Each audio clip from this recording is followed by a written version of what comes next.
Hello and welcome to Tips and Tricks for M140. I'm Maddie. I've been in the class for 2 quarters and I'm approaching my third. I'm here to give you some challenges that I faced and tips on how to overcome those challenges. So, number 1, identifying music. Throughout the class, you're going to hear many pieces, some small monophonic lines, others huge symphonies. For me, some of the pieces sounded exactly alike, and I had a hard time distinguishing which piece was which, especially for Mozart and Haydn. I'll play you 2 examples right now so you can see just how similar they were. This first one is Haydn's Symphony No. 100 in G major.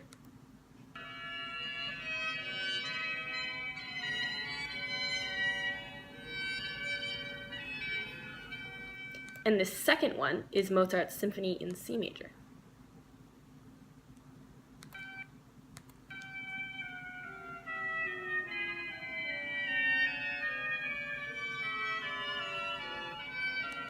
As you can hear, they're very similar, string orchestration, light, and initially when I heard something like this, I couldn't tell either piece apart. So what I did is I would learn specific things that one composer did that the other didn't to help determine which piece was which.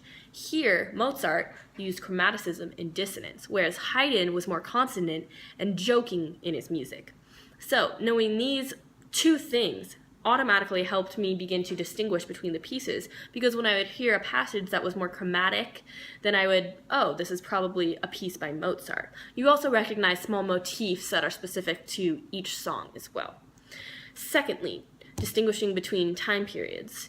There's the Romanticism, there's the Renaissance, there's the Enlightenment, huge names of periods I didn't live through.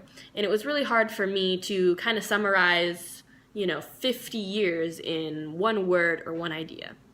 So what I did after Dr. Winter suggested this to the class is I began to form buckets, which were groups of information about each time period that would help me narrow down what each time period really was about. For example, the Viennese classical time period, I learned about the style. It was simple melodic lines, less chromaticism, less dissonance. Sonata form was huge during the time, most music used it, and the rise of the symphony. So I would pull each of those things into my bucket for the classic Viennese style, and this would help me then distinguish each time period a lot better. Thirdly, getting to know the composer.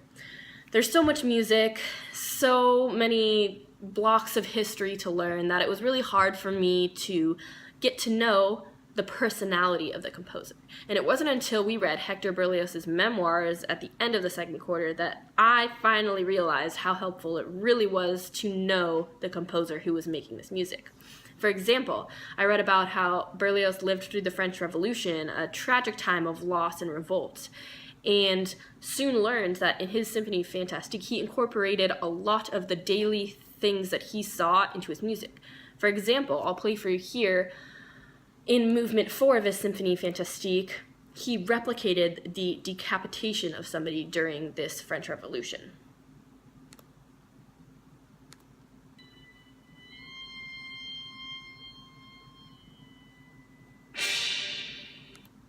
So at first I thought this was just a huge note, but after reading and learning what he lived through, I kind of drew the connections. There's also program notes where he explained what's going on too.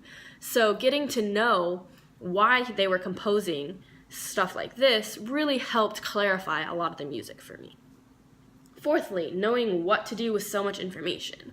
Obviously, Dr. Winter narrowed down a lot of information that's out there into meter, but still you can't memorize everything that's in meter. So how do you determine what you should really focus on? What I did is I chose specific pieces, 1 or 2 maybe, that I really liked, and I would learn it from head to toe, and I would find the characteristics that would apply to the entire time period in my piece, and that's how I would learn about the time period, is I would use my piece as an example. And in a lot of the essays you write, you can use your own examples. So knowing something really well and applying it to everywhere really helped me especially. For example, we played for All Stars, which is an exciting thing for you guys. You'll get to play a lot of the music that you see and read about in META. I played Thomas Welks' Sweet Delightful Lilies, and at first I really knew nothing about the piece, and after it I knew every single note because I had rehearsed it so many times with my group.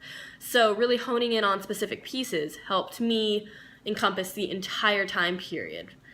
Lastly, learning to love the music. When I came into the class, I took it as business and I wasn't really thinking about what I actually liked, but soon I realized a lot of the music was right up my alley, and I would download some songs to my iPod and listen to them when I was studying or walking around. And, I started to like a lot of it, and now I'm actually playing a Mozart horn concerto and a five-song piece Brahms work for my senior recital. So make sure you open your ears, listen for what you like, see what you can do with it, and enjoy the class. Good luck!